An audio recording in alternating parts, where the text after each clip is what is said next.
Okay, so first order of business, this is a posted meeting of the Amherst School Committee, so I'm just going to call the meeting to order. I call the meeting of the Amherst School Committee to order at 6:05 p.m. Well, welcome everybody. Thank you all so much for coming out tonight. This is the first of two listening sessions that we are going to be holding, hosted by the Amherst School Committee and Interim Superintendent Dr. Michael Morris. Thank you all, my school committee colleagues, for being here, and Debbie Westmoreland and Michael Morris, thanks for being here tonight as well. So first, actually, I'd like to, probably all of you know who we all are, but I'd just like to have us introduce ourselves so that everyone knows who's in the room, who's sitting up there. So go ahead. Hi, I'm Eric Nakajima. Hello, Anastasia Ordonez. I'm Phoebe Hazard, Chair of the Amherst School Committee. I'm Peter Demling. I'm Vera Duong-Mini-Cage. And I'm Mike Morris, the Interim Superintendent. Thank you, and welcome everybody. Okay, so I'd like to begin by briefly explaining how we as a committee got to where we are right now and provide an overview of the structure and the intended outcomes of this listening session. And can I just ask Amherst Media, I sound a little echoey. Does it sound okay out there? Fine, okay? Okay, great. Okay, so this process was first put into motion by Amherst Springtown meeting when it authorized the town to borrow $250,000 to fund the initial phase of a feasibility study for the Fort River School Building and Site feasibility study for the Fort River School Building and Site. And in a few minutes, Dr. Morris will go into greater depth reviewing the results of town meeting and the steps going forward in that regard. The Amherst School Committee's first step in the feasibility study process is to select a school building committee that will work to oversee the study going forward. Following town meeting, the Amherst School Committee and the superintendent engaged in discussions about the best composition of a school building committee. And over the course of this process, we received sufficient feedback from the community that a more robust engagement process around the school building committee selection was needed and requested by the community. We agreed as a committee that our priority was to ensure that the public felt well informed from the beginning of this process, with ample opportunity to offer input. As a result, we decided to wait to select the school building committee until we had substantial opportunity to engage the community, receive ideas and feedback, and answer questions. We have designed these sessions with the goal of soliciting input on the process of selecting a school building committee, as well as informing the community about where we are with a couple of key aspects related to recent discussions around the infrastructure of the elementary schools. So the format of this forum will be as follows. First, after I'm finished giving a brief introduction, Dr. Morris will review recent events, including the outcomes of town meeting in May. Amherst School Committee members will then talk about where we are to date with the discussion around the proposed school building committee. Following that, for what we intend to be the bulk of this listening session is our opportunity to hear from all of you. Amherst School Committee members will walk us through discussions about the school building committee composition, and we look forward to hearing your input.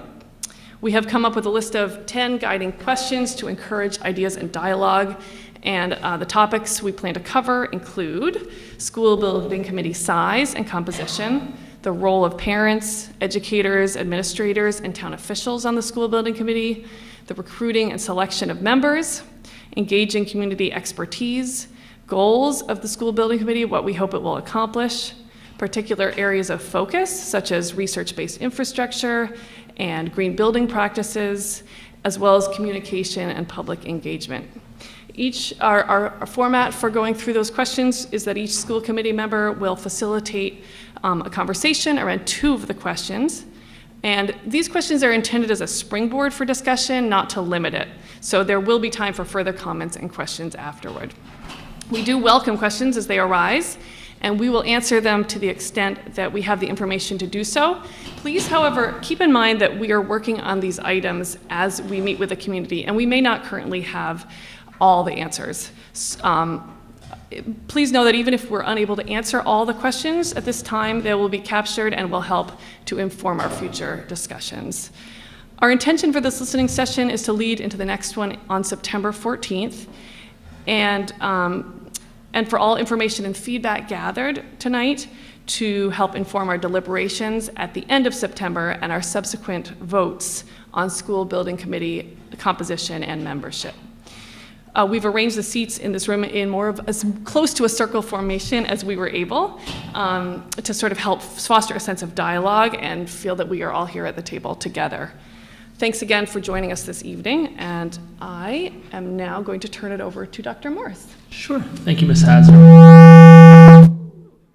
Keep it down there. Sorry. I want to thank everyone for coming out tonight, and I'm going to be relatively brief in my comments. And there's two other just kind of qualifying statements I want to make. There's some people in the room who have been following kind of school building matters for quite some time, town meeting members, people who voted on some of the articles I'll be speaking about, and there are other people who are newer to the process who are here. So I'm trying to balance giving the right amount of information given the background of the group. So I may not get it right, but that's why this is a listening session. This is why we're really devoting most of the time, the committee and myself are devoting most of the time to hearing from the community. So please don't feel like I'm not trying to rush through things, and I'm also trying to be conscious that it's not necessarily just for the people in the front of the room to speak.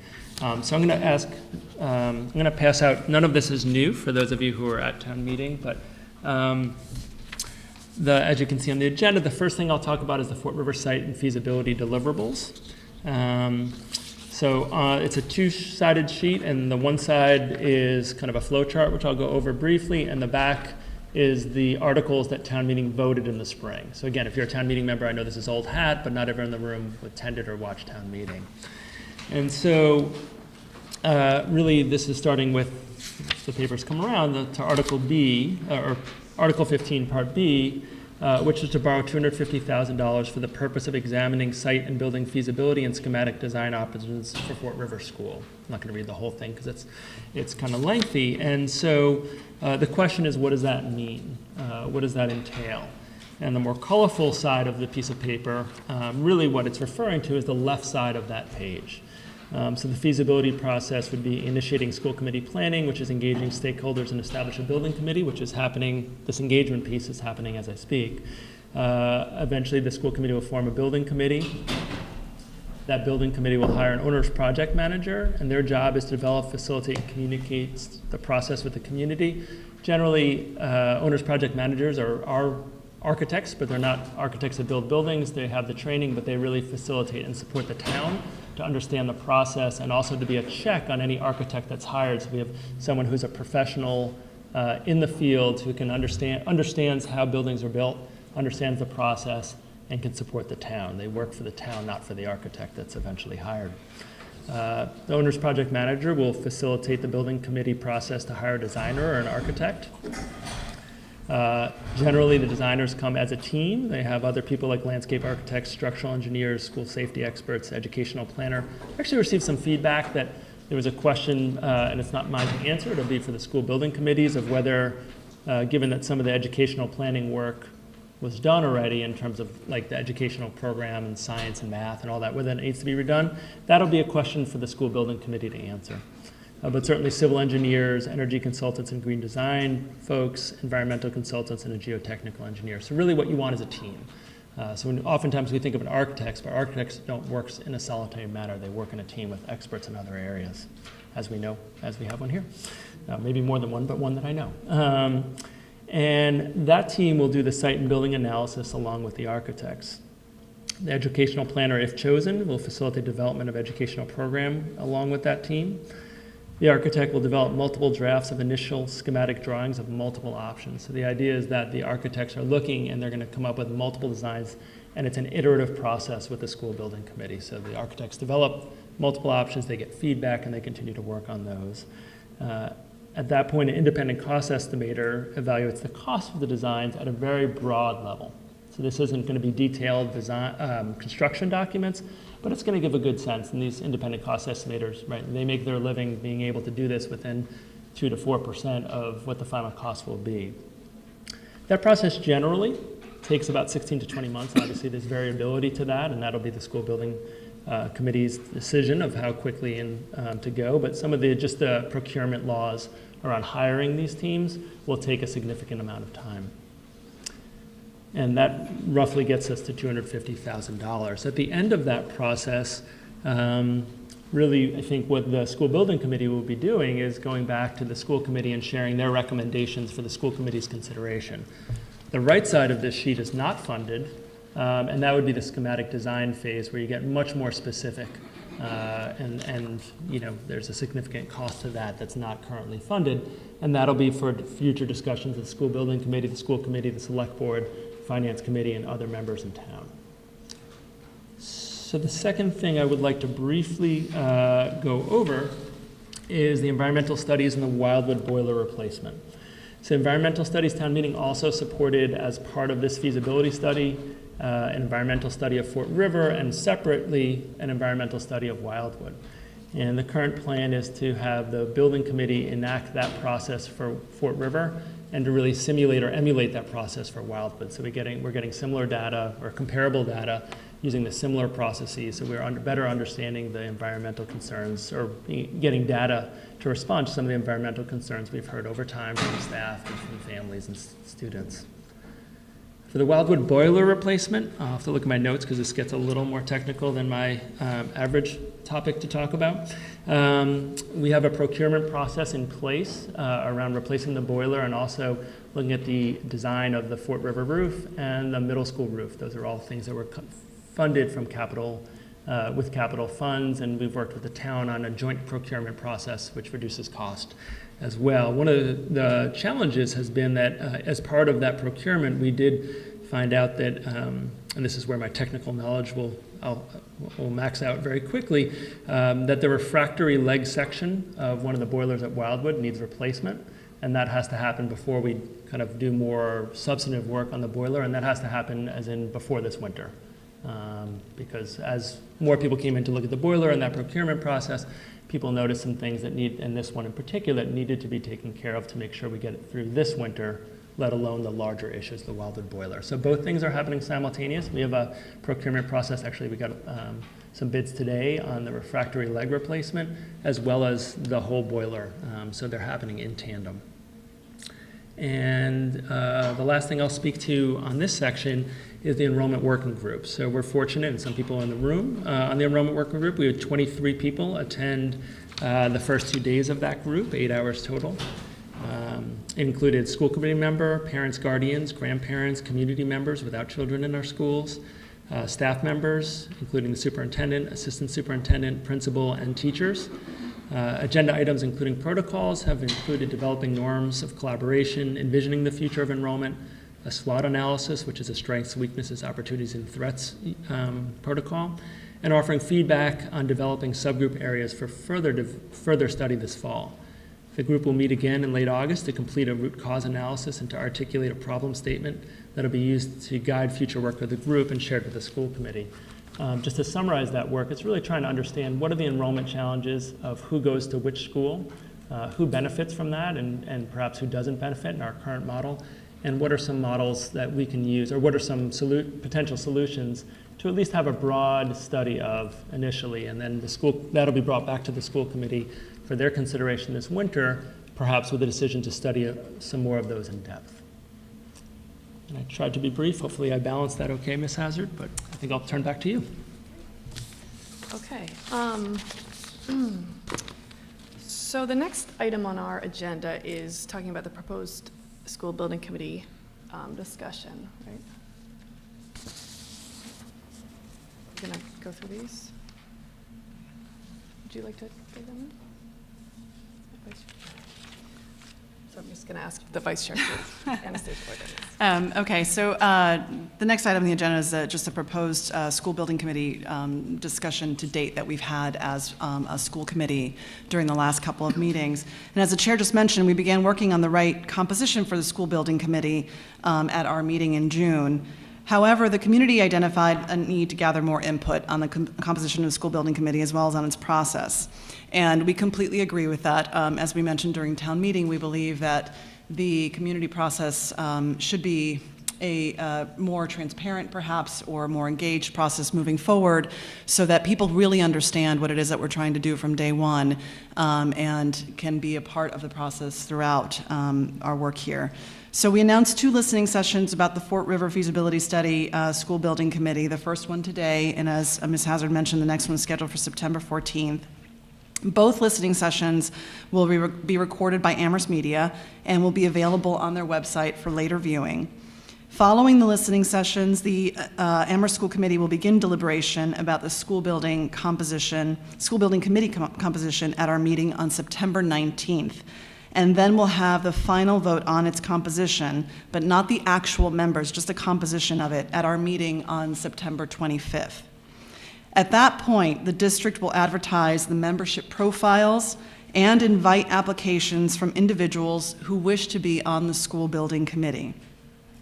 All final members will be selected and voted on at our meeting on October 17th, though the process for that selection is yet to be decided. We have talked about several different options in theory at this point. Nothing has been decided yet, but presumably during the next couple of meetings from the Amherst School Committee, we will decide on a process for the final selection. But as mentioned previously, the process of the school building committee is just as important as its composition.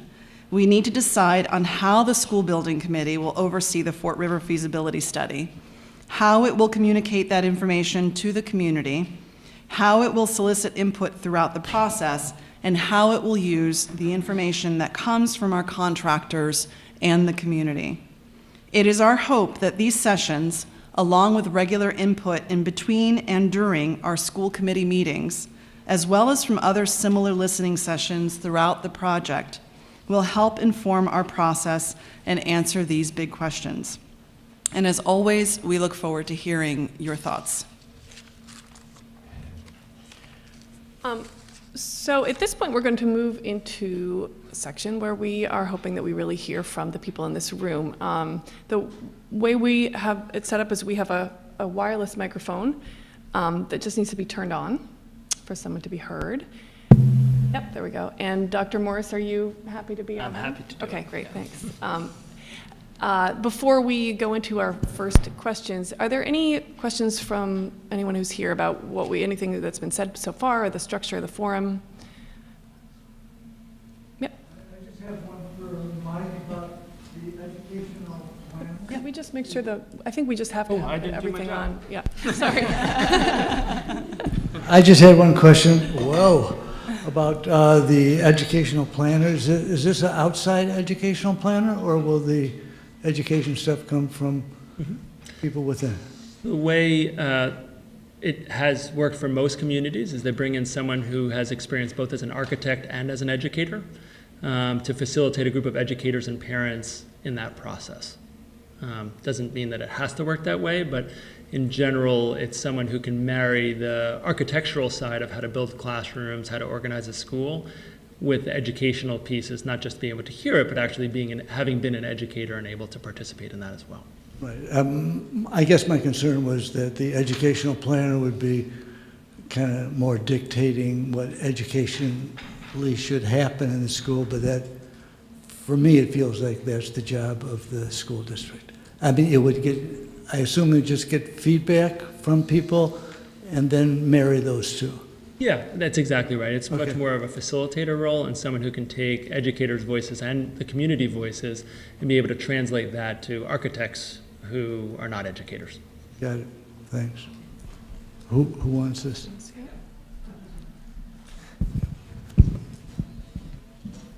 Thank you. I have a question about the process. Is the project manager the company that will build the school? I mean, is there a point where you develop plans and you send it out to like a bunch of contractors and say, can you bid this out and pick the bids? I mean, at what point do you sort of say, like, have some competition there to make sure you're not hiring, the project manager isn't going to have a kind of a lavish bid and because they're going to do it later? Is there some competitive element? Okay. Yes, please, thank you. So they're not the people who actually build the school. That would be the construction manager. Sorry, it's off, otherwise it's going to get feedback. So it's a different person. Their sole job is to protect the town's investment in this process and to support the communication and the process. They're not actually building the school or involved in that level of specifics, but they do have someone, if this project was to move forward, who's on site, who is a check for the town that the building's being built correctly and accurately. So it's intended to be support for and protection for the community. It's actually legally required depending on the size of a project, because in the past, when they didn't have project managers, it opened up the opportunity for towns to be perhaps taken advantage of. Yes. Yeah, I just wanted to add to that, and Mike, stop me if what I'm saying is inaccurate, but I don't think it is. Because we don't have a phase 2 that's on that sheet defined in any way, we don't have any idea how it would get funded, we don't even know what we'd want to do. And we also don't know if we'd be going through the school building authority to fund it. I think it's more than an open question as to whether or not the project manager for this first part would be involved in the second part. Because, for example, if you went through the school building authority, you'd have to rebid you'd rebid all of it, actually, and you could use components of the information. And so I think there's, as well as obviously, there's decision points for the town and for the community and the school committee on how and whether we'd proceed. So I think there are a lot of safeguards to ensure that you wouldn't have significant, I guess, self-dealing or whatever with the project manager who's selected for the project.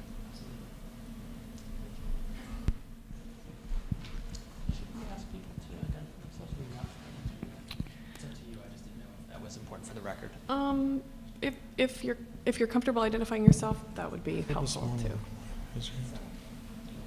Have your hand up. No, but I will. My name is Lee Jennings. I have a question about the building committee process. Is the intention that there'll be one building committee, or will there be some additional sub-building committees that will be identified? Because I recall from the Wildwood project that there were some other, like a separate sustainability committee. And are those things being discussed now? And also, what is the typical commitment for people that are on the building committee?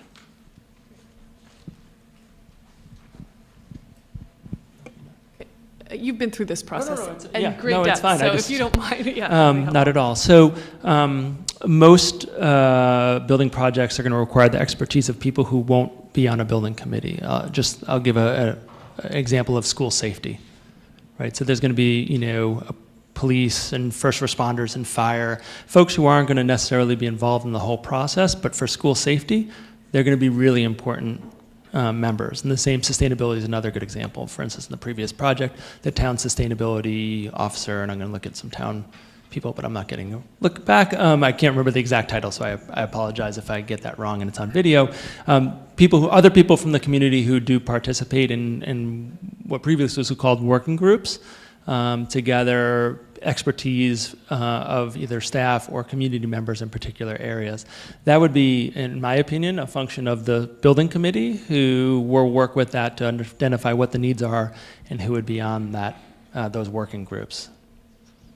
Was there another part of your? I feel like I'm missing a part of your question. Did that capture it? What is the commitment? Oh, the commitment. I forgot. So that's a hard one to completely answer because every building project's different.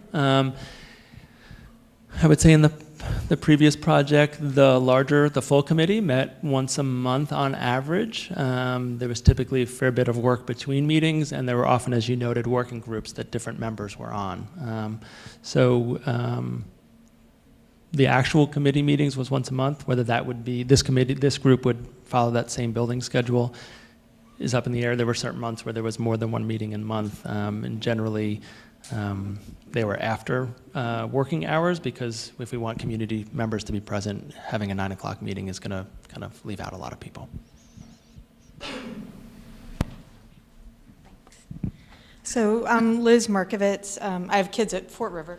So I had 3 questions that might be that I think are interrelated, and we can take them up, and if they overlap with other ones, I can wait. So one is the relationship between this process and the enrollment group that's been working this summer, because those issues, with the plan that we have discarded, those issues were tied up together, and so I'm curious how those come back or don't come back. Also, sort of what's different with this process than the process for many of us who've just gone through this process? It's a painfully starting over again. So what are we doing that's different? If we could really outline that so we know, so those of us who sunk a lot of time in before can get motivated. And third, so my understanding with the Fort River site and being there a lot was that it was always just not going to be suitable. But now we're going to investigate that. I mean, did we not investigate it fully before? Is there a different outcome expected? Because we're talking about a building committee and building plans, but the first step is to see if we can build on that site. And it was my understanding always that probably not. So where does this lead, and what happens if we find out we can't build there anyway? So part of it's just knowing what's kind of ahead of us, and I know some of these questions have been floating out there, so I apologize for having to repeat. Yeah, I'll speak a little bit to that, and if other committee members and Dr. Morris, if you can jump in. So as I'm a member of the enrollment group as well, so I have a sense of what that group is doing. And our goal really is to keep the school building committee and the enrollment group separate. It's not that there won't be a lot of areas of overlap where there are issues that may relate to both groups. However, the feeling is really that there are issues around enrollment, that's sort of it's an umbrella term, but issues that you've probably heard quite a bit about over the course of the building discussions over the past couple of years, that really we want to look at sooner than we anticipate that we're going to be able to get a building. So are there ways that we can look at those now and address them given the current infrastructures that we have? And we are intentionally trying to keep those separate, and in that enrollment group really trying to encourage that group to not focus on the infrastructure issues, because those aren't issues that group is going to be able to resolve in the time frame that we're looking at. Does that feel? Let's see, how will this process be different? Well, that's part of the reason we're here tonight, because we, for this process, are not actually we're not doing this through the MSBA. They have some pretty strict guidelines about how a school building committee needs to be formed, what the membership is, the process that they go through, and while we have every ability to use that as a guide, we don't have to follow it, strictly. So we are really interested in what we as a community feel that we want to have this process look like, and how that may be similar or different from what we did before.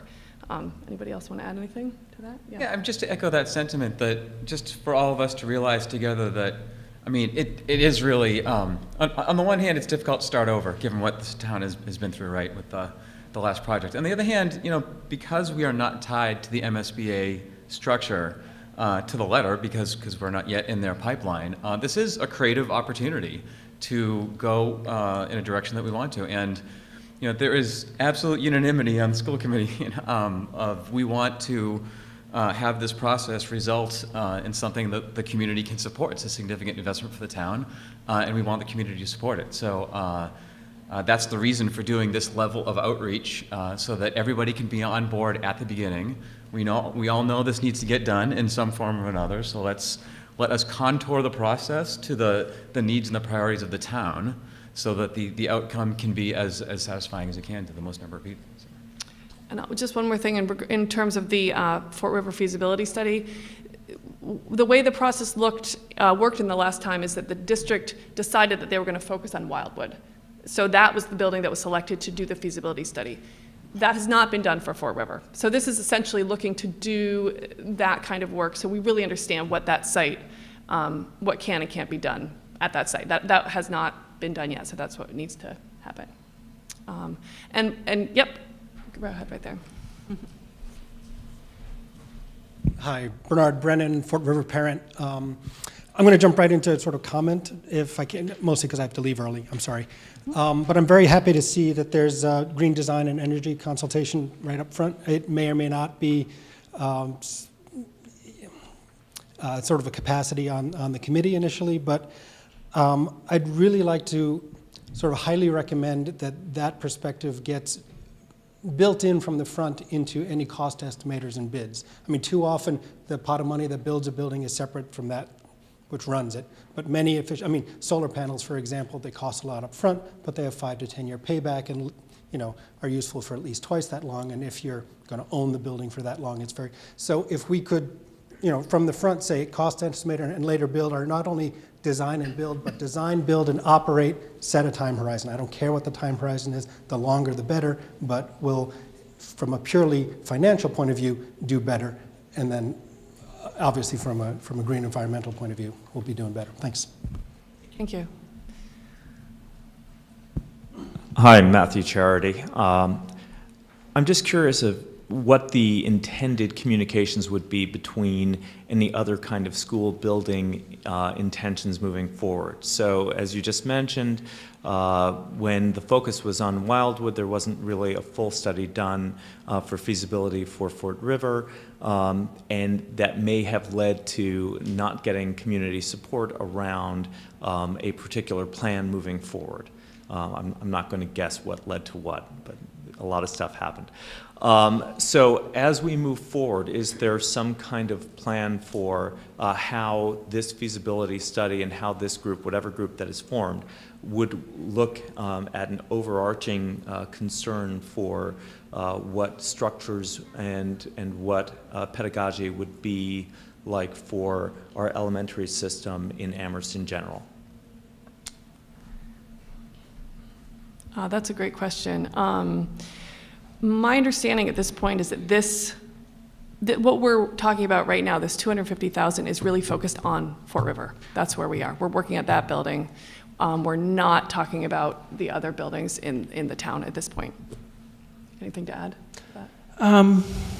A bit. I mean, I think you used the word pedagogy, and so that struck me as perhaps using this as an opportunity to talk about pedagogy along with the infrastructure and making sure those two things have significant weight. And it's not one or the other, it's actually looking at the synthesis of them. So I just wanted to comment. I appreciate that, and I'll be mulling over that one, so I appreciate it. Thanks for sharing it. So I just want to look to the committee. This is great. I'm loving, this is wonderful, where people have a lot to say, and that's great, and that's why we're here.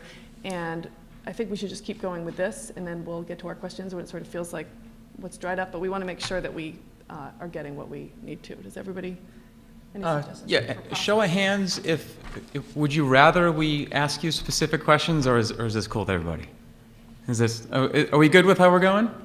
Yeah? Yes? Okay, cool. Okay. All right. Great, thank If you want us to stop and then ask you formal questions, please let us know. Process check-in, yeah. No, I mean, with the caveat that we actually want the answers to some of these questions. That's right. We don't want to leave. We don't have to I'm just saying, we don't have to disrupt the flow, but it'd be awesome if somebody has thoughts on these questions that they offer them. Yeah. Since the folks here probably do not have possession of the questions, is it possible to just run through them really quickly so that way? They do, actually. They do? They do. Okay, Yeah, does they everybody do. have questions? Or some of them do. If we can just run through them real quickly. Do you want to read Maybe them? for the people watching the tape. Oh, sure. Sorry, I did not mean to make that to sort of quell the enthusiasm, because I'm loving everything that we're getting. But if So folks wherever have you it, were, they can read it. Yeah, That's so fine. wherever you work, hold that question. I'm just going to read the questions that we have prepared, so you sort of know what we're looking for and the direction that we're going. And if it starts to be silence in the room, we will start asking questions and getting more people to talk. So the questions that we came up with was, 1, what ideas do you have for the size and composition of the school building committee? 2, what is the role of past, present, future parents, Fort River parents in particular? What should the role of educators/school administrators be? What are your ideas on recruiting and selecting members of the school building committee? How can we engage expertise from town residents, the colleges, and area professionals? What should be the role of elected officials, school or town, in the school building committee? What would you like to see the school building committee accomplish? Are there particular areas of focus that you think the committee needs to explore to be successful? For example, educational infrastructure research, LEED certification, et cetera. What kind of communications/public engagement do you expect from the school building committee to feel that the public is informed and part of the process? And how can future listening sessions like this one be more helpful? Okay, so where were we? Someone had their hand up over there. Great, thank you.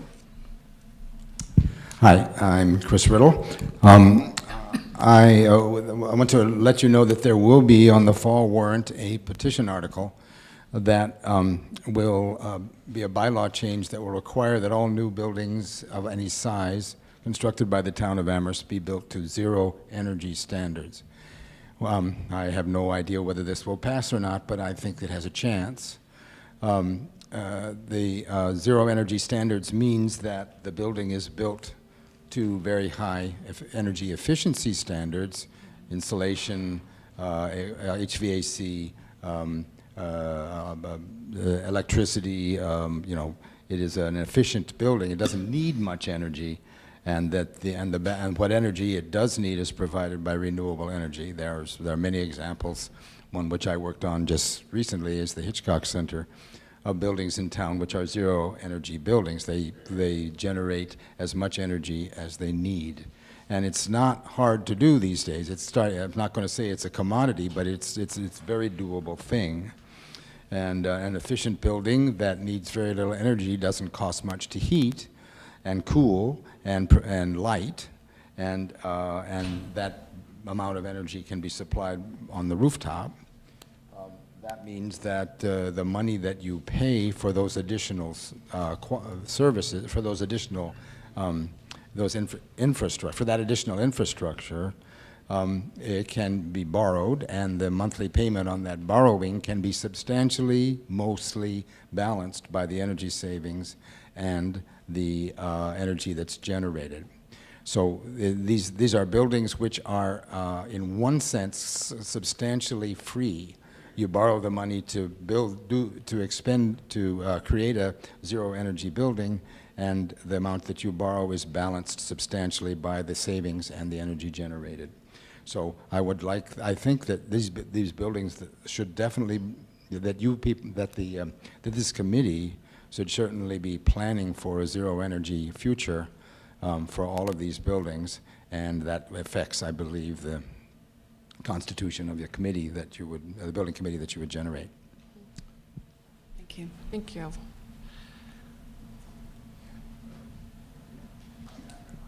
Hey, thanks. One, I want to thank you guys for all your hard work. As a town meeting member, I voted on this specifically, I think, to get a good understanding. So I'm just going to leave with a couple comments, and then I have a couple questions too. To make sure that we find the site, we assess, and we see what's possible.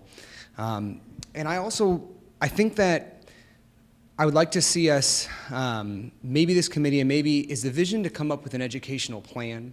Because I don't understand quite, if we're going to look at one building, are we moving forward with the anticipation that we are going to be renovating or building both buildings? And is this committee's focus going to be on just looking at a site and planning the site? Because that was my understanding, that we were just wanting to see what's possible, but not discussing our educational plan, which is why we decided to not do a schematic and design process, because how can we do that when we don't know if we need one building or two buildings?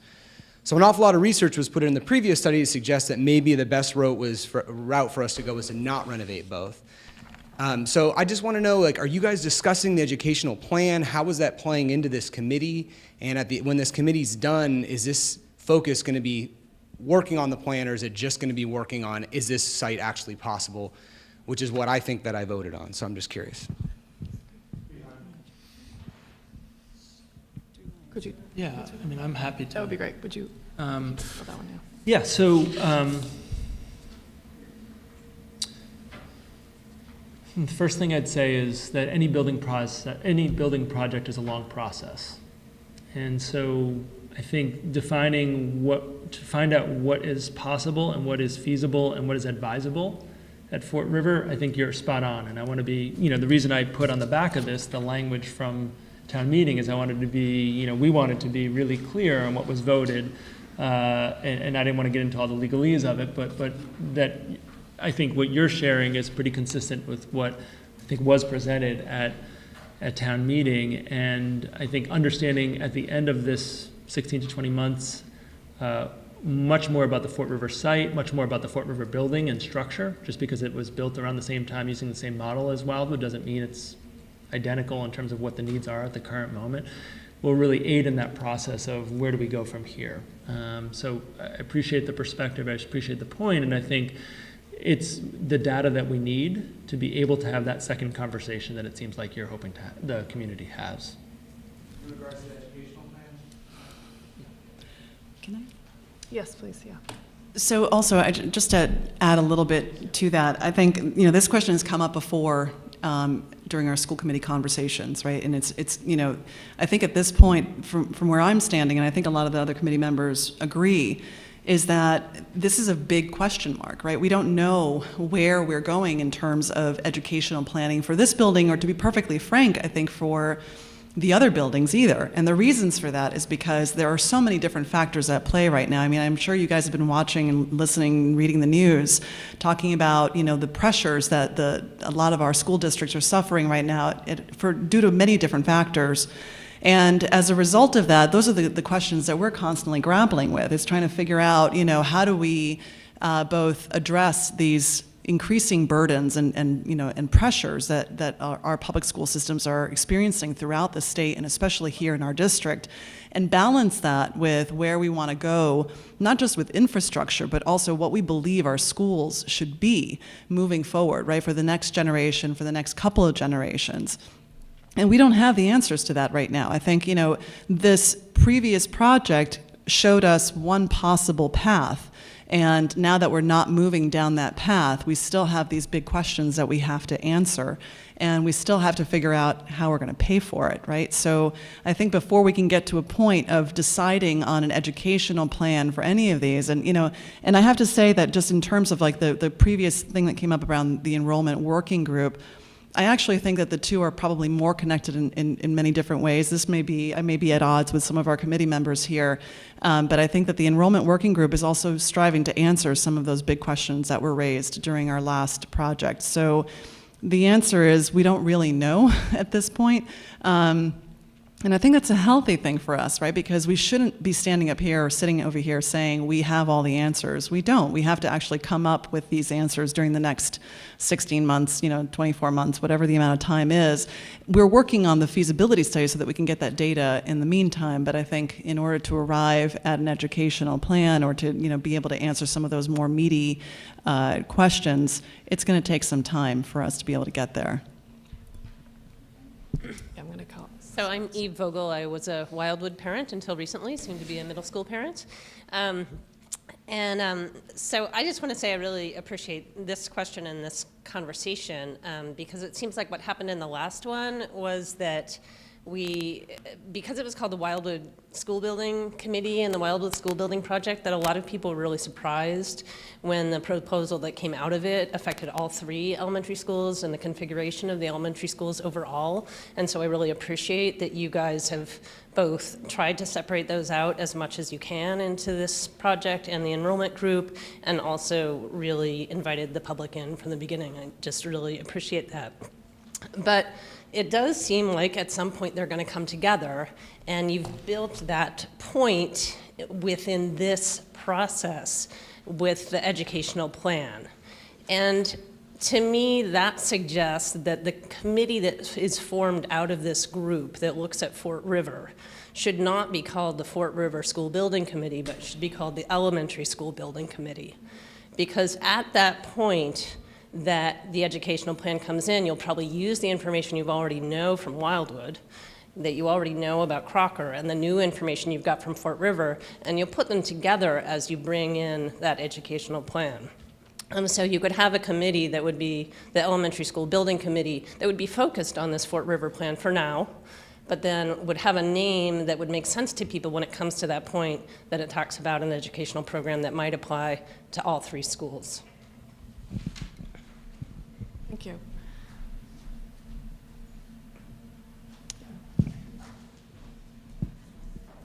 My name is Janet McGowan. I had 2 kids that went through Fort River, and I'm a member of town meeting. I'm actually completely confused what we're talking about in terms of an educational plan. When I was in town meeting, I thought we were talking about either rehabbing or rebuilding the Fort River building, and we weren't talking about reconfiguring the district. And when we say an educational plan, are we talking about reconfiguration again? Are we sticking with K-6 schools or pre-K-6 schools? And so I'm just kind of lost in the sauce, because I think if we're going back to reevaluate the entire district and how to do it, I don't think that town meeting voted on that. Although this is language that the administration put together, we were voting to approve that. So I'm just what is this, I'm just lost. Are we talking about reconfiguration again? Are we talking about Fort River as a K-6 or pre-K-6 school? And how to work with the building or rebuild a new one there? Because I thought I was voting on the latter. I'll speak to that, and then if you have more to add. So if you look at the education plan, which I'm sure you have from the previous building project, most of it was not about reconfiguration. A lot of it is basically sort of the nuts and bolts of what the art program needs and what the science program needs, and all these pieces about how the educational needs, what the educational needs are, and what the educational vision is for what is going to be taught, and how that is reflected in the infrastructure. So that needs to be developed in order to look at any school building that's going to be built. What we're looking at right now, I mean, in no way are we talking about reconfiguration. I mean, that's not part of where we are right now. We're just talking about the Fort River site. I guess if we were going to talk about reconfiguration from there, it would be in the next phase. But I mean, I don't anticipate that. That's not part of this process as I understand it. Do you want to add to that? Yeah, just that it is a confusing general term, education plan. I mean, what does that mean? It can mean anything, right? So, and Dr. Morris, you can clarify this, but my understanding, I think like Ms. Hazard just says, if you're going to build any building, you need to have some level of value prioritization that is driving that structure. For example, say the school building committee said, we need 5 acres of play space for every student, something like that. That would obviously affect the kind of building. Or they said, we need maker spaces to this degree. That would affect the architect's building of that plan. But more broadly speaking, the enrollment group is looking at things like when we draw the districts and we're trying to balance income levels of students, when we're setting up our special education intensive needs services, where do those go? That's more the enrollment group's focus. Now, at some point, those could affect each other. But at this point, when we look at that left side of that diagram, and this is part of the discussion the school committee has, is it's focused on what can we build at Fort River and what can we build for a K-6 school at Fort River, or build/renovate, I should say. No presumptions made on that. Did you want to jump in, Mr. Takemiya, or? Me? Yeah. I think a lot of what was said was what I was going to say. I think this could be disappointing for people, but I would actually echo what you said in terms of what I thought town meeting voted on, that I think the root study we're trying to do is understanding the feasibility of either renovating, doing additions, or reusing the Fort River site for a K-6 school with, I think, the base default scenario that we might still need to renovate or rebuild a school at the Wildwood site or some other site, right? Meaning, in other words, the root result of this past spring entering through town meeting is that we have two what we consider to be currently in need of significant renovation or replacement elementary schools. And the default scenario would be we probably still need 2 new elementary schools. And the first case is there's a lot we need to learn just even about the feasibility and various technical scenarios around either renovating, adding on additions, or rebuilding the Fort River site. And that's the first set of work that needs to be done. And so I don't disagree with what Ms. Ardonia said about some interrelationship between the enrollment working group or other sort of broader educational planning issues that the district faces. But I think when those come into play are in fact farther enough down the road in terms of the basic questions around analyzing the site and the building and the potentials for reuse that we don't know what those potential alternatives could be, if any, from the default scenario. And we're not there yet. I know we've spent some time responding. Do you mind if I offer a couple succinct thoughts? So one is that in no discussion of either the school building committee and what we're talking about here, nor the enrollment working group, have I heard discussions about reconfiguration of grade levels. So I just want to be super clear on that because you raised it, and I think it's a legitimate concern, and it's not something I'm hearing or saying. The second piece I wanted to share is in terms of the enrollment working group and school building committee, I think there could potentially be some connection down the road, but the point I wanted to make, which I think some of the points I agree with what everyone said, even though they seem at odds, is that the enrollment working group has to work under the assumption that nothing's going to happen with the buildings anytime soon, because we don't know that.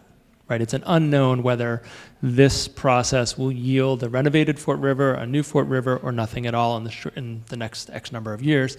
So we've really focused the enrollment working group as it'd be great if down the road we can link these two, but we have to operate on that assumption, right? So if there's a way that it in the end can connect, that's wonderful. But the enrollment working group, what I've heard from members of the enrollment working group is they want to look at these issues now, not 5-6 years from now, not down the road. There's things that they want to look at immediately. So I think there is some connection, but I think the reason that Ms. Hazard stated what she stated, which I agreed with at the beginning about the distinction, is we don't want to make it contingent.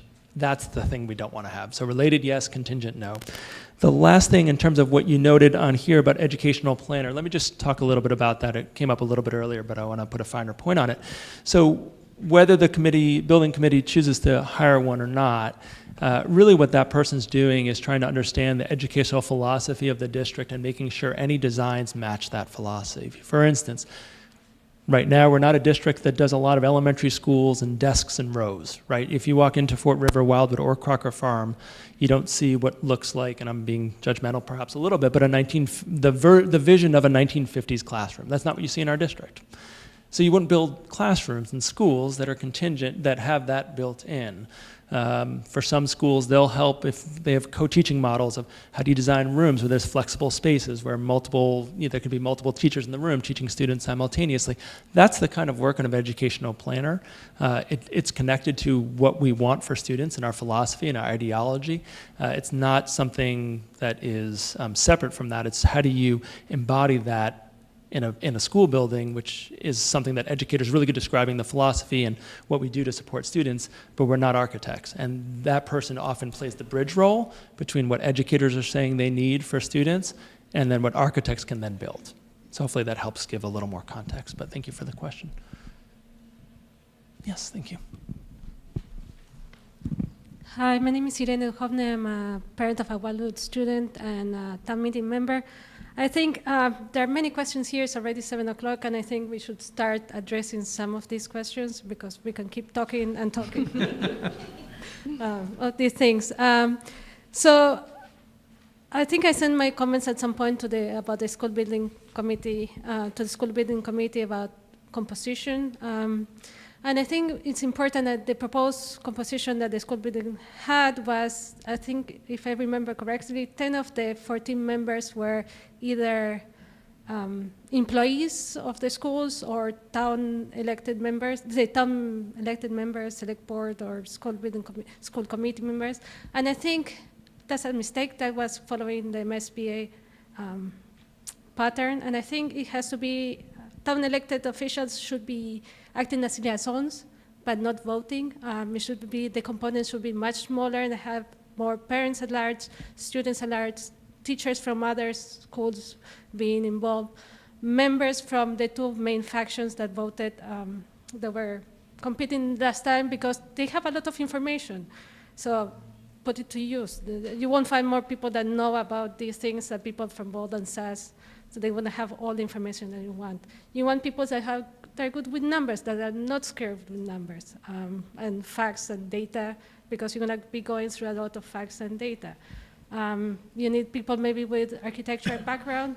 Some of these things can overlap. It doesn't have to be one of these, but you can start overlapping on many of the topics. Take advantage of the colleges around. Why not do a competition for ideas? I've seen it in other countries that this happens, that sometimes you engage the architecture school and ask for a competition of ideas. You're going to get a lot of ideas coming from the colleges around. We have 5 colleges around. Why not take advantage of this instead of always hiring consultants and so on? We have 5 colleges with many bright students. Why not ask for their expertise and ideas coming from them? I don't know. I wanted to kick up the conversation because in this time.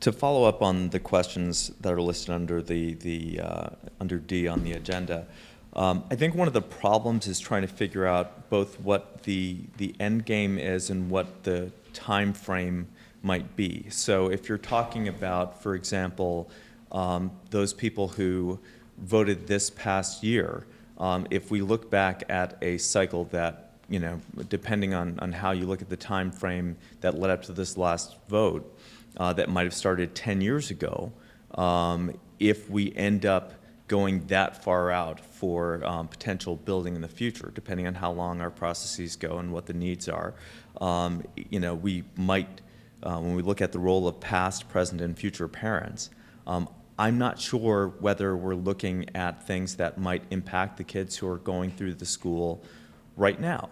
I just don't have information on that. If we're looking at the kinds of communications and public engagement, I think one of the things that happened with the last go-round is that you have a situation where you're looking at rebuilding and you're looking at a structure, but then you're looking at getting funding for a much bigger project, and so you end up having what might appear to be a switch at some point in the process. When that occurs, then you get people saying, well, then why was I left out earlier? Why is it that it was framed as around one school when it could have been framed around others? Or could have been framed as a bigger project from the get-go. So I think one of the reasons that I posed a question earlier about the potential for a larger answer to what might be at first a very narrow question is it's hard to know who to engage when you don't have a full sense of what the end game might be. Because we don't want people feeling that they were left out, that they didn't focus on things as we created a structure.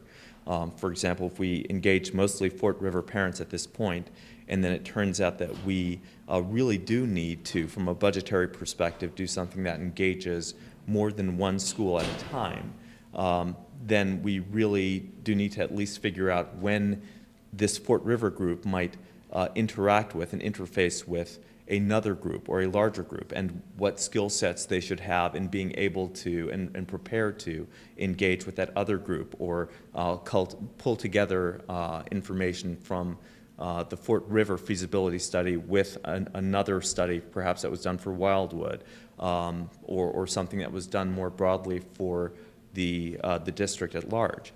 So it's very hard to figure out what level of expertise to bring in at the beginning of this process without having a sense of what we are eventually going to use the process for.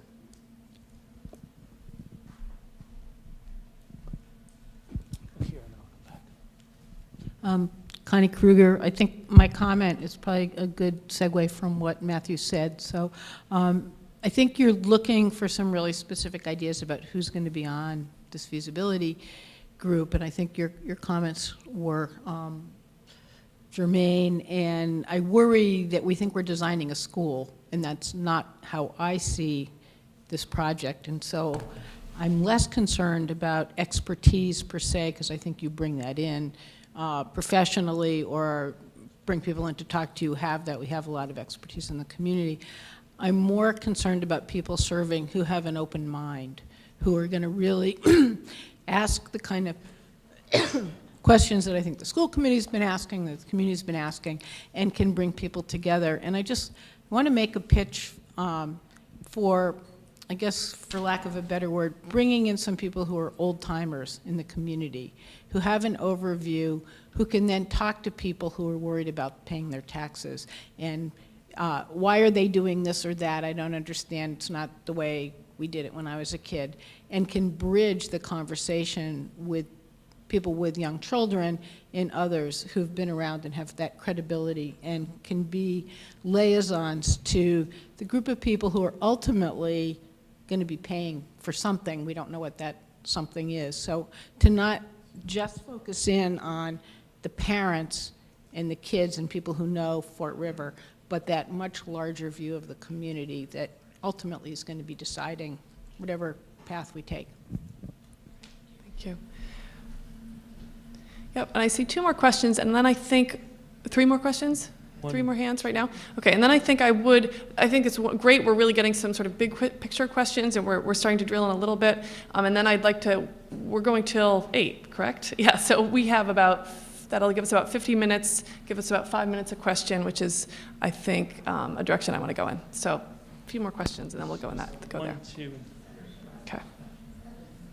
Hi, so just a couple of comments about the size of the project. I do wonder, I mean, we're forming a school building committee of some sort, and the questions about feasibility versus this larger question, that seems like a sticking point we've hit on, where, it's the feasibility of the Fort River site, and then if we find out it's not really feasible, or things could change, or the economic landscape changes, or MBSA, different things could change that would require or call for much broader input. So maybe, I don't know if it even makes sense to consider 2 different phases of this committee. And this process is so long, that seems part of it as well. I'm not sure, I think there should be a variety of people on it. I do think people who don't even, I've tried to get lots of people who don't have kids yet in the schools here tonight, and maybe, I think it's important to engage them as well. I do agree what you're saying. I wonder about size of committee. We have a tendency for, bigger, broader consultation, I think, is really important. Consultation with teeth seems important. But you start getting questions of accountability, and who do I call? And who do I make my voice known to, who has voting power, if we just, expand this committee very widely or too widely. So I think bigger isn't necessarily better, and I just wanted to put that out there, but I do think the broad consultation is important, and making sure people know that the consultation is happening, that it has happened, that maybe it happened a few years ago, and because this process is so long.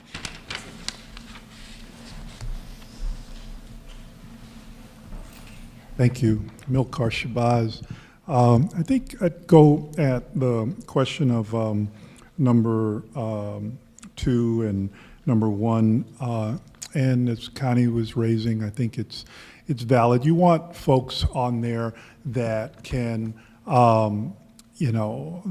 there's a credibility factor that the rest of the town would look at. I think that it certainly could have some from the Fort River area, past, present, or future, but not exclusively. I don't see that as an exclusive need. I am 8 years in at Crocker Farm, from pre-K to kindergarten to 6th grades.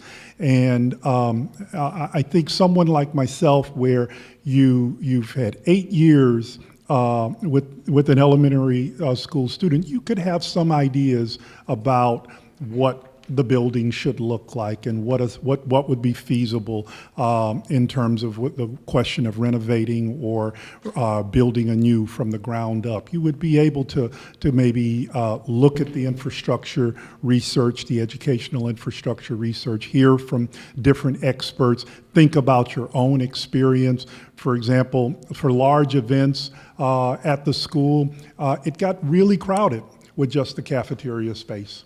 It would be nice if we could have a space in a future elementary school that all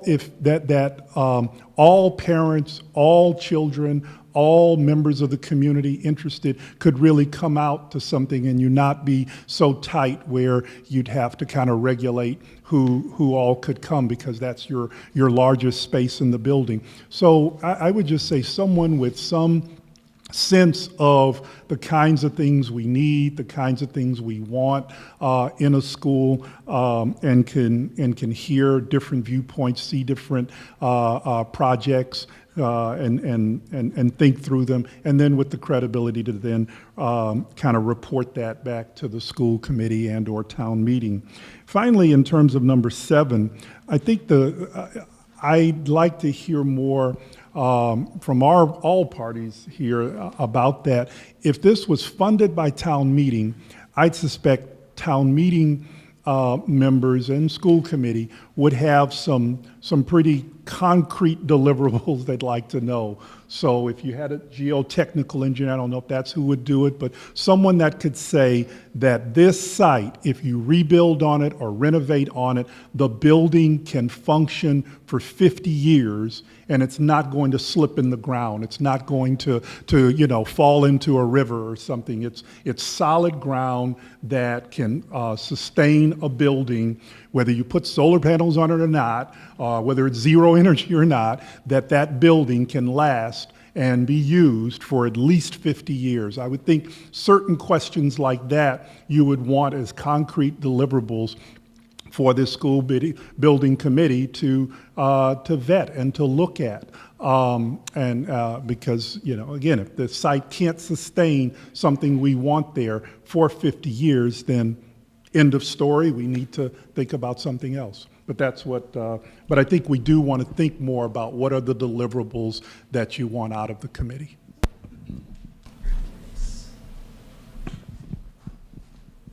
Thanks, Mike. Hi, Kurt Wise. I guess the few comments I would make regard the composition of the school building committee. I do think it's important to figure out what exactly this committee would be doing. If it's just looking at a building site, that seems really different than if it's looking at what kind of building is actually going to be built, and then potentially being part of a discussion and coordinating that building with the enrollment committee, et cetera, in terms of the overall structure of pre-K through 6 elementary education in Amherst. To Eve's point, I think that to the extent that it actually is going to extend beyond merely looking at the site to put a building on, it makes a lot of sense to just call it the elementary building committee and get people involved early and understand that it could morph in a lot of different directions. In terms of the composition of the committee, I guess 2 thoughts on that. One, I think you want it big enough to have the diversity of opinion and expertise to cover a broad swath of the demographics here in Amherst. But you also want it small enough that people can actually have the conversation that has teeth. So you aren't just simply reporting back or having this very nice public conversation. You're actually giving back and forth. What's the answer to that question? What do you mean? Actually, I think this. Why? Have that meaningful discussion. So I don't know what that magic number is, but I think those are 2 very important things. Finally, in terms of the specifics of people on the committee, I think it's really important to have people from, people who aren't parents. I think that's a great point. I don't think it in any way necessarily needs to be people who are related directly to the Fort River site. I also think it's really important to have significant representation from both Bold and SAS on this committee. I just don't, the idea that somehow we want people who are not associated with those 2 groups so they can be sort of peacemakers and bridge builders, et cetera. It's fine to have those folks too. I think that the temperatures have cooled a lot in the intervening months. But I think to have that credibility that many people have mentioned, you absolutely have to have 2, 3, 4 people from each of those groups who have the expertise, who have the trust of people in the community who worked very hard on these issues. I don't think it can be successful without deliberately including leaders from those 2 groups as part of the process from the very beginning. Thank you. Okay, great. Great, thank you, everybody. So we have touched on some of these questions, and I appreciate that. And I think what I'm going to do is just ask, we're going to just each have an opportunity to take turns facilitating 2 questions. And so, maybe that we've sort of talked one of them out and we're ready to move on, but we're going to make sure that these questions are really open to everybody and everything comes out that wants to come out tonight. So, shall I start with this end of the table? Cool. I think I have the easy ones. Well, because the first 2 questions, I'm kidding, but the first 2 questions, as you all know, were about the size and composition of the school building committee and then the role of past, present, future parents, Fort River parents in particular. So we've already talked quite a bit about that. So I guess my question would be whether there's anything else somebody would like to say.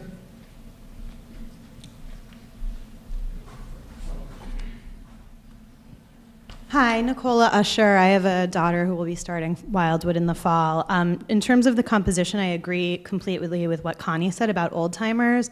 I would also add that I think on the other end of the spectrum, it's very important to engage future parents. Got to find a way to get some parents on this committee whose children are arguably going to be most affected by this. So people that are pregnant, younger families that don't have children yet, but are planning to. Got to get those people. I actually disagree with what has been said by some people about representation from SAS and YES.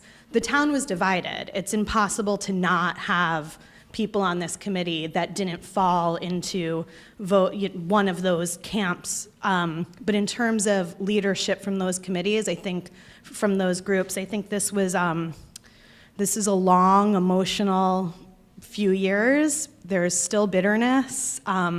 People are quite frankly sick of hearing from the same people. I think it's really important to get some new faces. So I don't think it should be leadership from either of those. I think people that fell into those camps that agree with those positions, certainly. And then the last thing in terms of educators, I think having teacher representation is important, but I also would really like to see representation from paraprofessionals, particularly those that work with preschool students and our special needs students. I think that view and perspective is often overlooked, and they're the people that arguably are spending the most time and doing the most challenging work with our kids.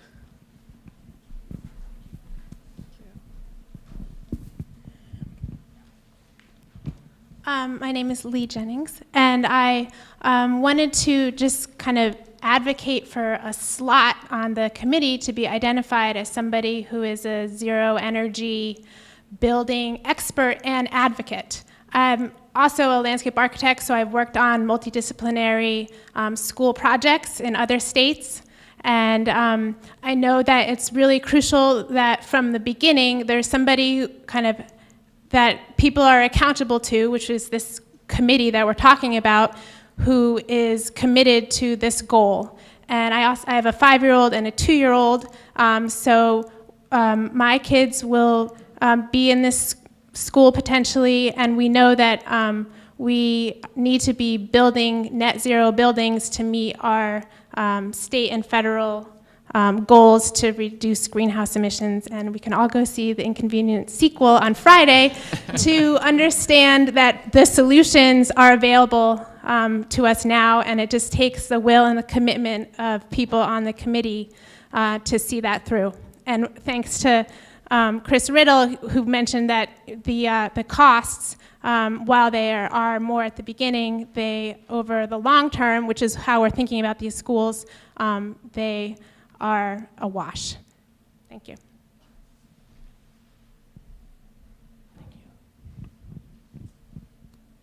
Thanks. Just following up on that, I'll speak from my other role in town, which is a member of the Transportation Committee. I would also really love to see any school building feasibility really think about how to make our school buildings much more friendly to bicyclists and pedestrians, both adults and kids, and make schools not look like the first thing you see is a huge parking lot, or the first thing you go through is a huge parking lot, and really think about how to connect school routes in a landscape that really invites alternative modes of transportation.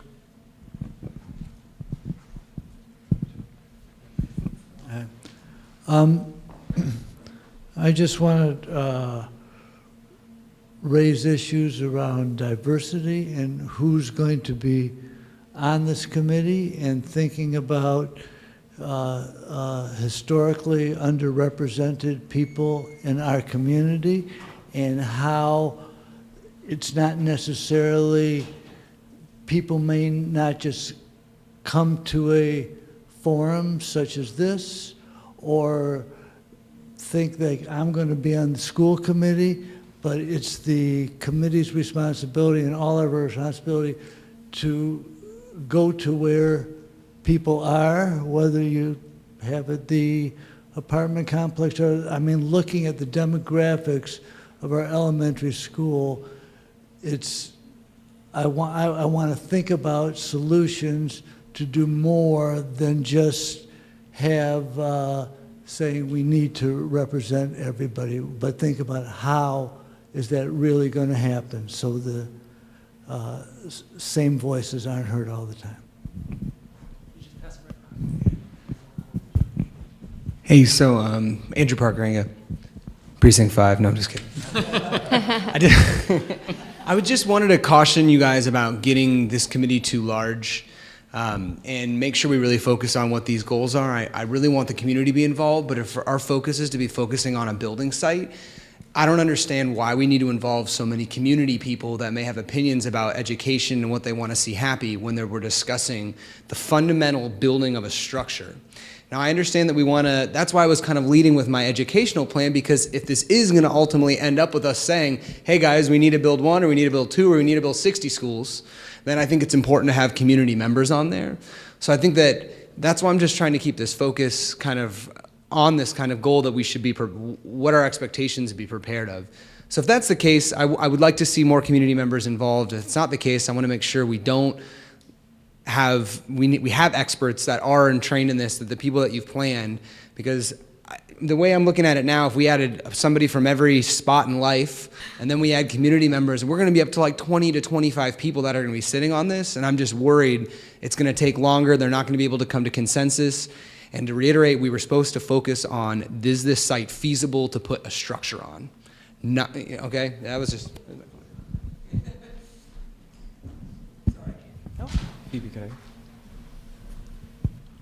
Janet McGowan again. I would encourage including a fair amount of parents and especially teachers who work in those buildings and have been in different kinds of buildings. My kids have been in 6 different schools. 2 of them had open classrooms.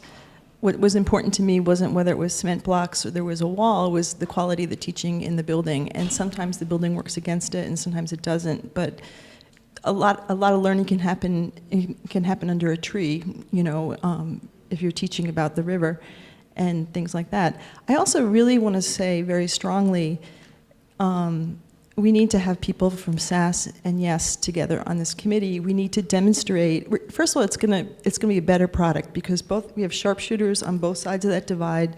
People are passionate, intelligent, and they have a lot of facts. We live in a time when people can't talk through differences because they won't even be in the same room. They won't allow the discussion to happen. And so you have 50 people in a Senate who just sort of sit around and wait how the other 50 people are going to go. And so I think we need to model to our children and to the community that people who strongly disagree with each other can talk.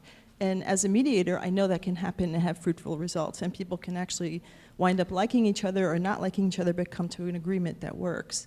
And if we can't do that here in this project, which is just a building, fixing a building or building a new building, I think we've sort of failed, and we can stop talking about, you know, restorative justice and teaching kids how to talk through things and negotiate and use their words and not bully.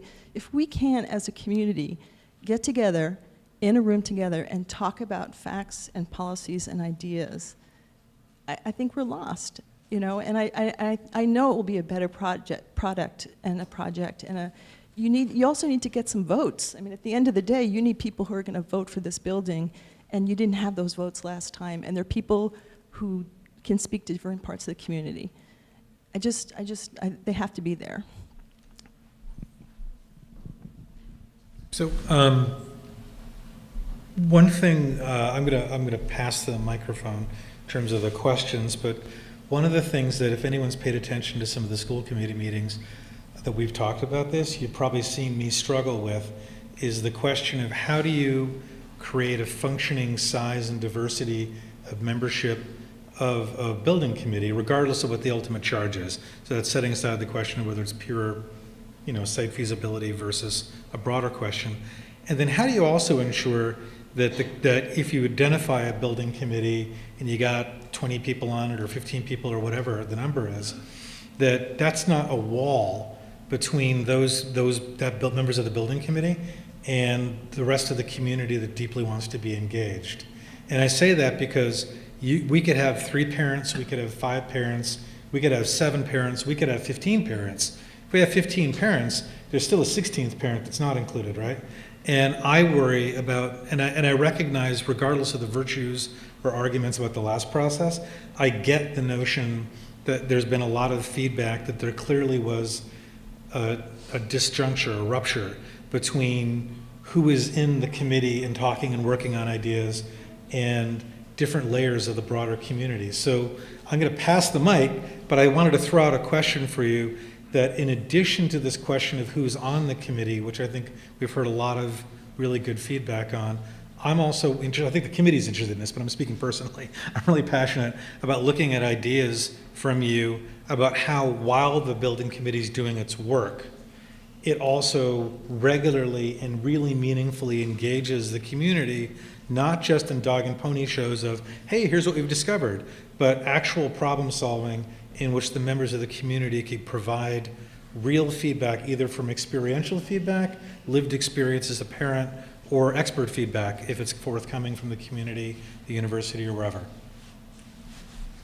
Quick question though, what was the previous size of the committee? The last school building committee, what was the number? Sure. So I'm just going to make sure that Amherst Media picks it up. Do you mind if I repeat that question out loud? So the question from Dr. Shabazz was, what was the size of the previous building committee? It did change. That project took inception to end. It was better part of 3 years, but it ranged from about 16 to 20 over that time period. Yeah. Let's see, a couple more questions. So I'm going to defer to Ms. Hazard of what you want to do. Yeah, I think I'm going to ask Ms. Ordonez to go ahead and go down our list. Is that, yeah. Oh. One more question. I just had a question about, what does a typical building committee look like in the state of Massachusetts? Good question. We're not reinventing the wheel here. Is it typically 16 to 20 people? Is it 9 people? Is it 50 people? Do we know? So I didn't bring the handout that I shared with the committee in, I want to say June, but I tried to present about 4 or 5 other building committees, and there was a range.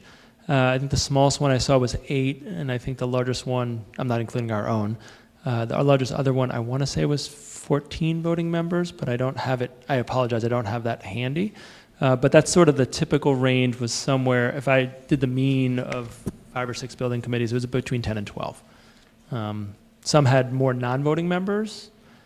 We had 1 non-voting member on our previous committee, and so that also can affect building the membership. Is that I'm thinking of one in particular that had a significant number of non-voting members on the committee. So I think there's kind of like how many people vote and how many people on the committee, and for some committees that number is identical, and for some it's not. And Dr. Morse, can I just know that as part of that discussion, there was feedback from our previous building committee about how they felt about the size, which was generally that they felt it was larger than ideal. Is that accurate? Yeah, so I did receive feedback from the previous building committee about just the some of the frustration, my word, not theirs, of just having the size of the committee and not being able to, the teeth comment, I don't know who made it before, but I like that. But just that when a committee is 19, when you have 19 people in a room, it's hard to have really in-depth conversations on very specific items. And then I think what can happen is that, certain people dominate the conversation, and it's not really, the building committee is not working as a community. So that was some of the feedback from the prior committee.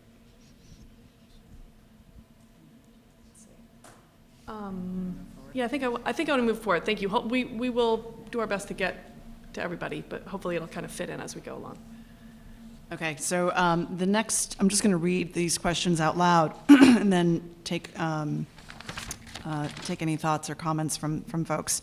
So the third question was, what should be the role of educators and school administrators? And the fourth question is, what are your ideas on recruiting and selecting members of the school building committee? And I think we've heard a little bit about both of those things. I know that someone just mentioned paraprofessionals a moment ago, but if there's any other thoughts. I'm Jean Fay. I'm actually the president of the Amherst Pelham Education Association, and I am also, my role in the school is I'm a special education paraeducator. So thank you for your comments on that. I represent the teachers, the paras, and the secretaries that work in the Amherst public school system. I am also a parent. My kids are grown but went through the Amherst public school system. I am married to someone who has lived here all of his life. and his relatives worked in the school system, so I'm very connected to the schools. As far as the question about what the role for educators in the whole process, I'm someone that firmly believes that any staff member that works in the school has a role in educating kids. And so not necessarily having these people be on a committee, but making sure that we're engaging really important staff members like our custodial and maintenance and transportation staff. They are a wealth of knowledge, and we really should not be overlooking their expertise in this. All of the school staff, the secretaries, the food service workers have a wealth of knowledge. A lot of them live in the town, have lived in the town all their lives. So not necessarily having people like this in these roles included in the committee, but making sure that you're engaging them and making sure that you're reaching out to us when there's questions. Thank you. Are there any other thoughts on question number 3 or no, question number 4? Richard Morse, Precinct 7. I just want to say we really do need to get the question about the role of the educators straight, because I was completely confused about what the educators felt about the plan the last time. I mean, it was hard to tell. So this is, at least for me, become one of the most important questions, is getting some sort of consensus from the educators in the community about whatever plan you come up with.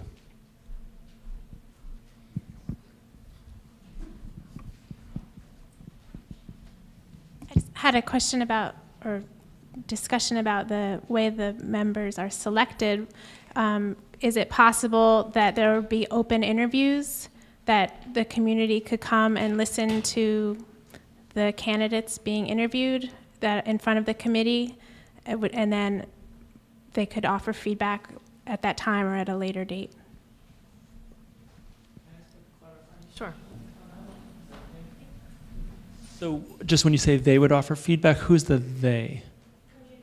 Okay, I just wanted to make sure I got confused in the pronouns, so I just want to make sure that that was captured. Oh, I'm sorry. Yeah, so, I mean, the answer is that we haven't decided yet, right? So this is all just, so we'll consider the comment.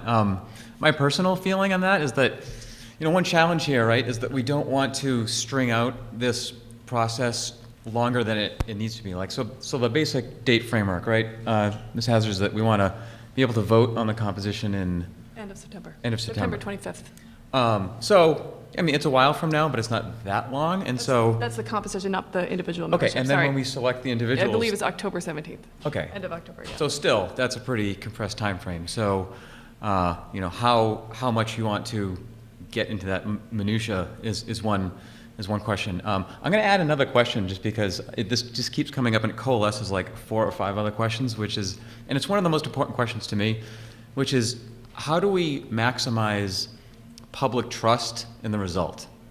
And to me, this ties together the question about how do we have separate spots for Bold and Sass?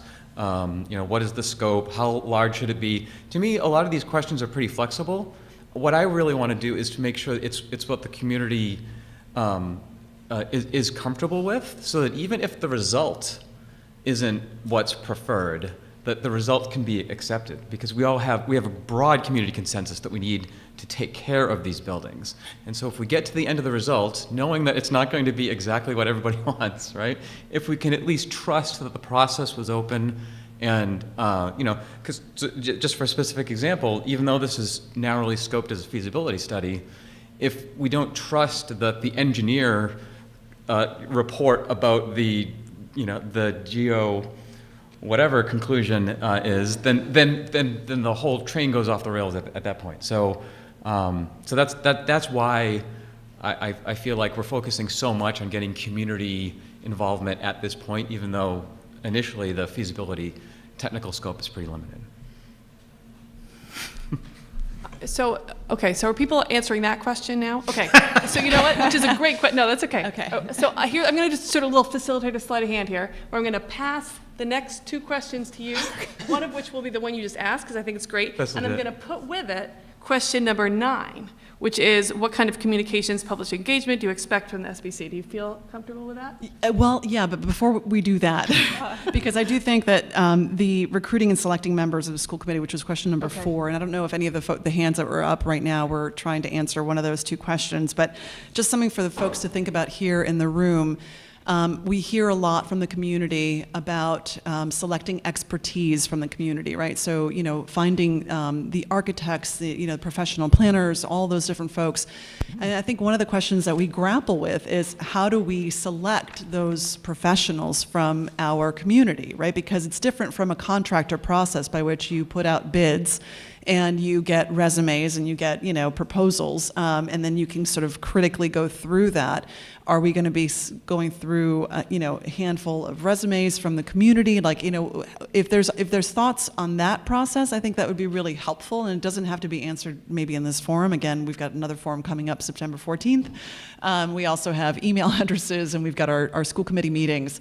But just something to think about, that when we talk about those kinds of things, like there's actually, we have to kind of figure out technically how we can solicit that kind of input and get that information from folks. So I don't know if that there were 2 hands I saw up, if you guys want to address those points. Maria Kopicki.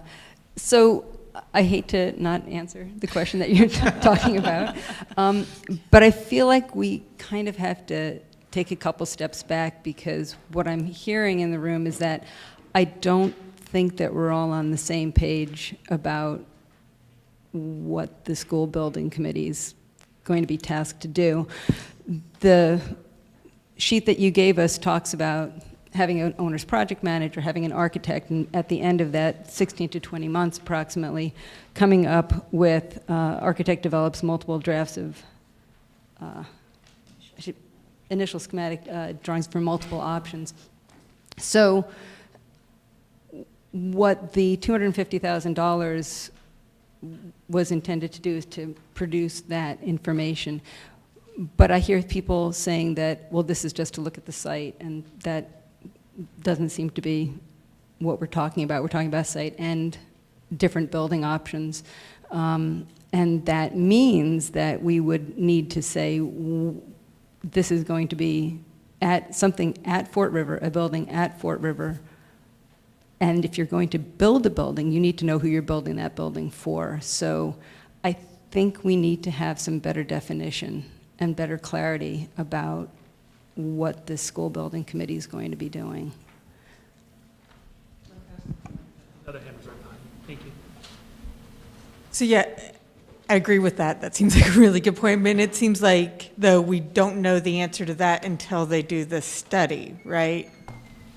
So anyway, that's where I think that, for me, the confusion keeps happening, is it may expand beyond Fort River. And I do think what people have been saying about the importance of including other people. I was a Fort River parent and heard about the Wildwood School Building Project and was like, my school stinks, and my kid, all the problems with Fort River. And then I found out it was all the schools, and I was like, oh, that's kind of great. But I knew lots of Wildwood parents who were frustrated, right? And to answer the question about maximizing trust, I think that was a huge problem and goes to that. So does it include people beyond Fort River or not? That does seem important to answer, but it seems like we can't because we don't know about the site. The other thing is, what I noticed in the town meetings I went to was that it wasn't just K through 6 versus reconfiguration, thinking about how to maximize trust, how to actually get this approved when we get to that point. What I heard a lot about was, we don't want any more taxes. I heard a lot of that, as much as I heard about school reconfiguration, to be honest. And when I talked to my neighbors, I heard a lot about that. I heard it from different quarters, different perspectives, some social justice perspectives, but also some, I don't want to pay. I don't have kids here. Or I use private schools, I already pay for it. I heard all those things, and I'm wondering if we go through all this again and all the yes and bold and SAS and the school committee and everyone agrees, and then we get back there and the town decides not to invest in the schools, that idea breaks my heart. My kids are going to age out of the school before they can pee without everyone hearing them pee in the classroom. So it's not, but I can't imagine seeing that again, but I can given what I heard at town meeting. So if we're talking about how do we, our problems are beyond SAS and bold, I would argue. So how do we overcome that? Just comment one thing. So I just want to say I really agree with Ms. Kopicki's comment, and I want to go back to the language at town meeting because I think it's really helpful, and I'm glad I actually chose to put this in. I thought it was going to be a waste of ink. But I just want to read that first sentence again. Voted by a declared 2/3 vote to borrow $250,000 for the purpose of examining the site and building feasibility and schematic design options for Fort River School. So it's not just about the site. It's also looking at the building and what's possible to do, renovation, new construction. It's not going to get to that specific level that a full schematic design process would do, but it's not just the site. It's also looking at the guts of the building and what's feasible with that. So I appreciate that reminder. There was one other thing. It's a little editorializing, so I'm a little cautious, but I do feel urgency to say it if it's okay. I think one of the challenges, it's not going to be something that anyone can do with. One of the challenges, I try to marry what I hear about having people with broad expertise in certain areas, and then Mr. Last's comment about making sure that underrepresented groups in our town, who may not be architects, all due respect to Mr. Riddle, also are enabled to participate. And I think we have to think about that a little bit, right? So for people who aren't at this meeting, who aren't actively engaged, who are working multiple jobs, how do they engage with this process, and how do they have a seat at the table as much, again, all due respect to Mr. Riddle, as someone who's got broad expertise in architecture or landscape architecture, as Ms. Jennings does.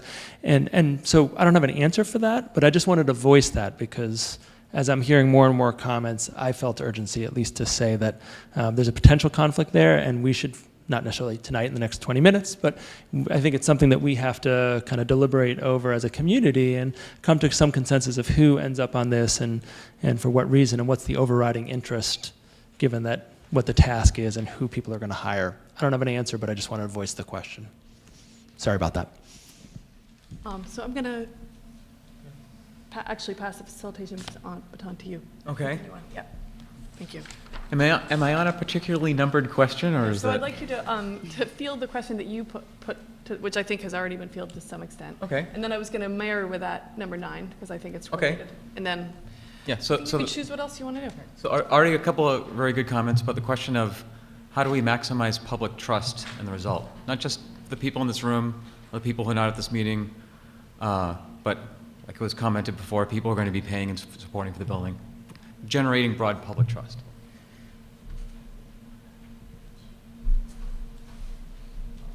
So there's, I won't mention names since this is being broadcast, but there are some very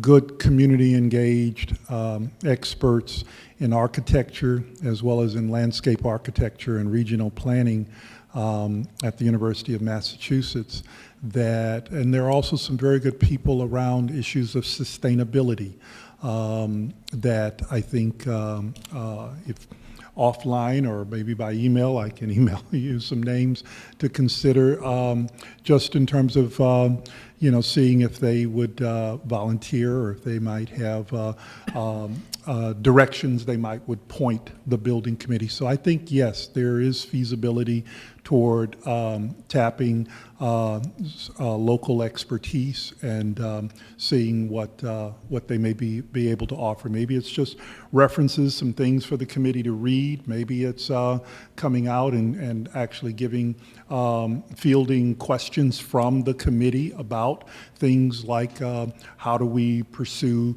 a net zero building, or how do we pursue a building that will serve a certain part of the town, and in terms of the transportation issues involved. We have good people in civil engineering as well. So, yeah, I think that is possible to, and that's just the one campus that I know. There are 4 others immediately in the area, and very likely to be people with expertise in those areas as well. I do encourage that.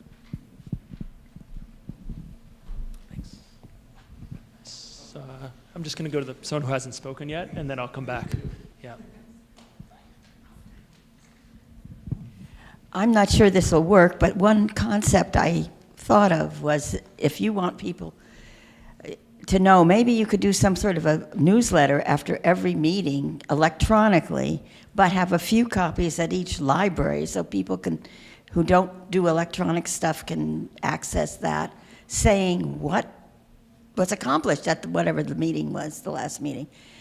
And the other question is, I gather you're still going to need a building committee even for the feasibility study. Is that what we've been doing, or have we been doing 2 things? A feasibility study and then the school building committee? I'm still confused on that. Yeah. But I'm getting the picture. So, right. So as the, I don't know if you have a copy of that blue workflow handout, but essentially, so this school building committee is tasked with what the town meeting article was, which is the $250,000 feasibility study, site feasibility study, and then I want to use the correct term that used at the bottom of the left column there, the initial set of options for. Yeah, the initial, yeah. Yeah, so the initial, architect develops multiple drafts of initial schematic drawings of multiple options, and independent cost estimator evaluates those designs. And then we have this sort of break point where we go back to town. So in the event that produces a recommendation and that the site is buildable or renovatable, then go back to town meeting and say, okay, we're ready to go with the schematic design process. That's another funding issue, which is actually kind of nice. I like that there's like a checkpoint where the town can say, okay, great, we're happy with this part of the process. Now go to the next part. One other comment about, because it is hard to understand, is that one of the reasons why it's a little open-ended about what the end point is on the end of this left column is that, it's possible, and before we do the study, right, we don't really know, that we might not be able to build at Fort River. Now, I have no knowledge or understanding of that whatsoever, which is why we're doing this. But in that event, then obviously you couldn't then propose options to build on the site if it's not buildable, right? And so then we would really have to take a step back and say, what are the next steps? So there's a lot of things that I would love to talk about and say that I'm 90%, think is going to go one way or the other, but it's just do not want to put the cart before the horse and step on the proper execution of the committee. There's another element to that too, though, is a number of people have mentioned today what ends up being either financially or politically feasible to do. And so one of the reasons, there are 2 really good reasons, I think, to come up with a range or test a range of possible scenarios on the Fort River site in this particular case. One is, I think, by thoroughly evaluating those different options, you actually get at something that Mr. Demling is talking about building trust around the information we're gathering, the questions we've asked, and things like that. And then I think the second one comes out of more of a sort of a hardline political feasibility, that there may be people in town who really want to build a totally new building. There may be other folks, and it may even be a larger group of people, who end up wanting to do some form of existing building renovations and improvements or some additions as a matter of financial feasibility. The great thing about this process is that, done right, we should actually end up with a number of different reasonably well-tested options and scenarios that allow for the community, not just the school committee, but the community to make a decision about what it thinks it's in its best interest, both from an educational standpoint, as well as all the other considerations that you're going to bring to bear. So I'm just going to look to there's some people who had their hand up who don't now. So I'm also looking at Ms. Hazard around time and what you were considering. So. Yeah, so I think what I'd like to do is allow Ms. Duanami Cage to select a question or 2 that you sort of feel like you'd like to hone in on at this point. Take about 4 to 5 minutes to do that, and then get last couple of questions, and then wrap up. Does that sound amenable to everybody? Okay. Sure. So, if it at all possible, I'd like to pose a question that has come up for me throughout this process. Are there any items or topics that you want off the table that are non-negotiable, that will perhaps allay the anxiety of the community? For example, if in fact that is the consensus among us that we're not talking about great reconfiguration, can we put that aside and say we're not touching that? And so that would be my question. Are there specific items from this group that you can come up with that you'd like us to stay away from in terms of, the task of the school building committee?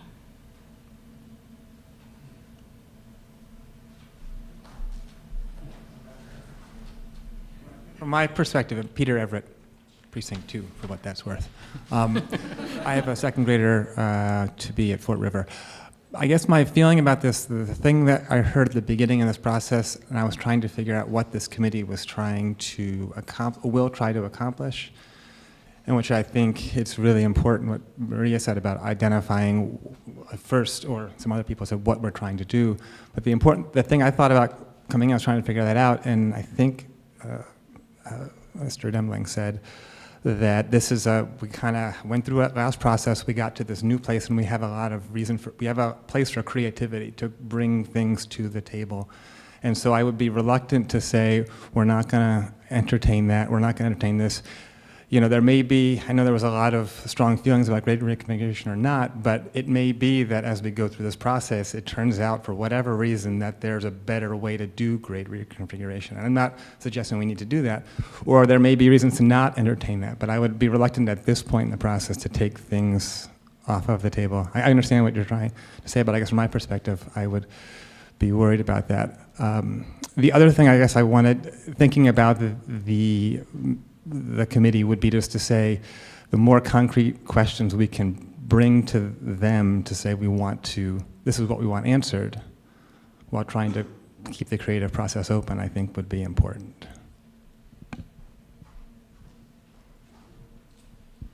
So I didn't hear from Mr. O'Connor yet, so I'm just to be explicit, I'm trying to see people who haven't spoken yet, and I'm calling on them first before calling on other people who have already spoken. Is it okay to sit? Yeah, okay. So I guess this is some of the questions that trouble me are the hesitation of the school committee to proceed when everyone I talk to that says their priority is to the schools. And yet this fall we're going to be faced with a couple of very large building projects and which are non-reimbursable, and one of which was slated to be on the Fort River site and involve an expenditure at one point of $62 million, including the interest on the principal. And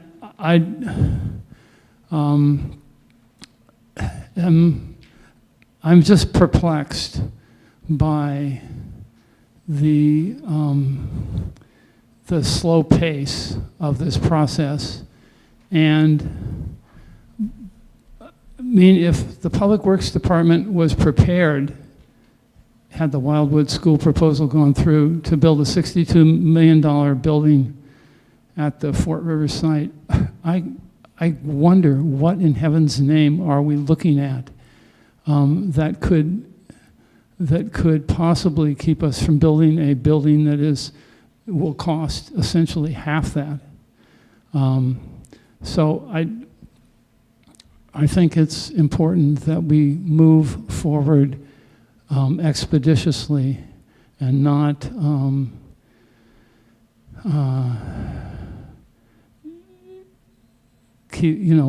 drive with our foot on the brakes. I think the town is prepared to spend the money necessary to build Fort River and then to hope that, even do what we did with Crocker Farm, which was to go ahead with Wildwood in anticipation of being selected, which is how not Wildwood, but Crocker Farm, how Crocker Farm was renovated. So I just, I'm perplexed by the just sort of the speed at which things are going, or the lack of it. Hi, Tony Cunningham. I just had a couple of different thoughts related to the various questions that have come up. One was that all members be Amherst residents. I don't know if that's already a stipulation, but I would like that to be a requirement since they will be paying for it ultimately. I would echo Ms. Fay's comments about custodians or bus drivers or other para-educators that would have lots of ideas about what is needed in a new building, and long-term residents too, people that have had kids, grandkids, gone through the schools, that have seen many recessions come and go and different phases. As far as trust, Mr. Demling's comments about trust, I think the school building committee meetings should all be recorded by Amherst Media and aired, and open to the public and held at different times. My understanding was that the last go around, many of the meetings happened during the working day, but maybe I'm wrong about that. But maybe I am. But have them at different times so that people with different work schedules could attend when possible. I also wanted to see a balance of school employees or town employees or elected officials and non-school employees, employees, elected officials. And I totally understand the need to have town finance person on there, town select board person on there, but they don't necessarily have to have a vote. They could be liaisons without a vote for the actual building committee. And what else? Oh, as far as the selection, Ms. Ordonis was asking if you had any ideas about selection. Could it be, once you come up with the composition and whether it's an expertise-based, skills-based list, or which constituent group you come from, whether it's a parent or whatever, could you advertise and have people write a blurb about why they think they would be good candidates and have it submitted to the school committee? And then I don't know how many applicants you'll get. I wouldn't imagine you're going to get anywhere close to 40 or 50, but maybe you could bring all those applicants into a room together, and they could all read out why they think they would be good for this committee, and the group might be able to self-select at that point. It might be that many people know people in the room and think, oh, that person is better on green construction than I am, they should be on it, or something like that. Thank you. Thank you. Thank you. Anything else? Okay. There is one more. Great, yeah. So Two more hands. I'm going to take about 2 more minutes of any kinds of questions or comments that are remaining. And we do have another listening session coming up on September 14th. I think we've done a lot of great work tonight, and I think next time we're going to be able to hone it even better. So yeah, let's just finish up and then we'll close. That's 3 hands. It's gentleman, 2, and then 3. Is that okay? Yep, that's fine. Also, the school committee email Yes, right. As thoughts percolate, you have some detailed feedback. It's excellent for us to be able to. We'll be looking at that as much as we are at the transcript of these meetings as well. So, just trying to get this clear. This feasibility process is assuming that it is a feasible option to actually build at the site. So, if we find out in 6 months that it is infeasible, this committee is over. Or will the committee go on to look for more suitable options elsewhere?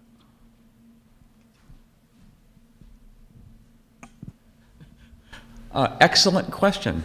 Yeah. That remains at the moment unanswered. I think, I can't speak for everybody. I'm personally hoping that's not the case, because that would be a more difficult situation for whatever road we eventually go down. I think the school committee would probably have to discuss it at that point and say what's the most practical, expedient thing to do, especially in terms of the charge of the town meeting warrant. We would have to stay within the scope of those funds for that committee. But it's a good question. Thank piggybacks on that.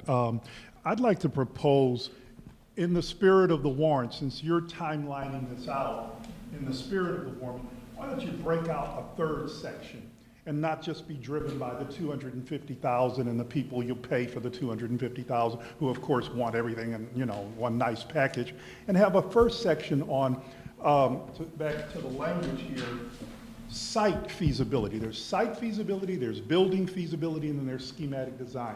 Do the site feasibility, hire who you need to hire for that, get that question answered. Can we build a building here at Fort River that can last and serve our community for 50 years? Yes, no, get someone credible that can report that. Let this building committee hear that, then report back to you and say, yes, we have got a reputable firm that is analyzed as best scientific knowledge allows at this point, and yes, we can build a building on this site or renovate the existing building and add on to it or whatever that will serve our community for at least half a century.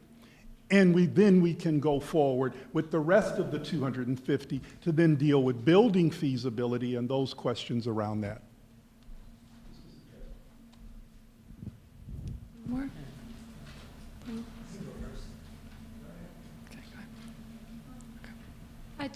Irene, I just wanted to continue that question. I don't know why we have to wait until the school building committee is formed to get a geo-study on the site. That won't depend on the school building committee. That we should have had it done when the school decided to go with Fort River to try to do it in June or before. It should have done during the summer, because then we wouldn't be asking all these questions. We need this question answered now, and we don't have to wait until October. We won't have a committee done. So that's many more months. Why cannot we hire somebody now? The school committee cannot hire somebody now to do that study and not keep waiting and waiting and waiting and to know the geo study. May I? Since some of us have provided feedback about our thoughts here in this listening process, I do think that that idea is a good one because it is non-political. It's based on science and facts and evidence. So perhaps that's something the school committee can consider adopting. Dr. Morse, do you want to speak to that at this point? I know it's something that we've talked about before, so I'm just wondering if I wanted to give you an opportunity. Yeah. I mean, I'll briefly comment on it. I'm cautious at this point of the night of it was being a listening session, so I think all of us are trying to be really cautious about that. I'm not an architect, right? So we have one here, and maybe more, and landscape architects.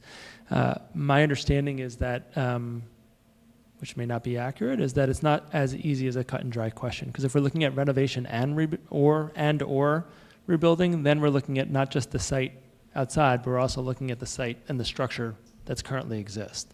So for me, that's part and parcel of this process. And I'll just say, and other people I know have disagreed with me, and that's fine, but my perspective is that this process empowers the building committee to feel ownership of the whole process. And so I'm very cautious in my role, and no one's asking me, you're asking the school committee, but I'll just say I'm cautious that I want this building committee to feel empowered and engaged in the process, that they're owning it. And I do have the concern that if school committee or I was involved in making those kind of decisions about who was hired, how they were hired, what was the process, that would actually be the opposite of the empowering nature that I think we all share in terms of as we think about the building process. I know there's a counter opinion to that, and I get that, but that's just my perspective. Okay, final comment, and then we're going to wrap up. Thank you. I'll be quick too.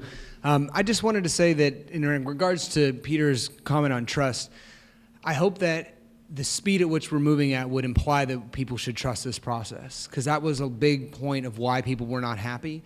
I'm furious that this is going to take as long as it's going to take, because I don't know where my children are going to go to school, but this is how you build trust. I'm willing to give in and move at a speed that people feel comfortable with.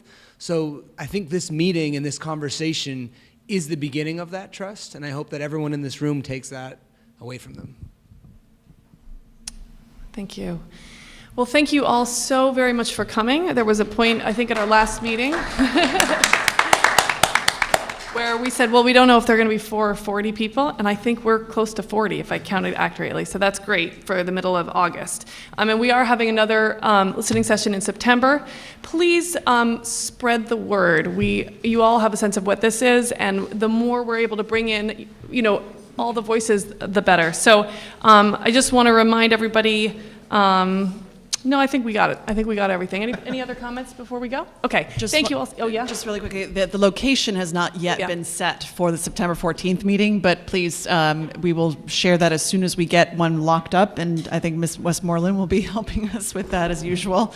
But once we do get that out there, we will be sharing it out through all of our networks. And It'll be bigger. Community. Oh, yes, I do.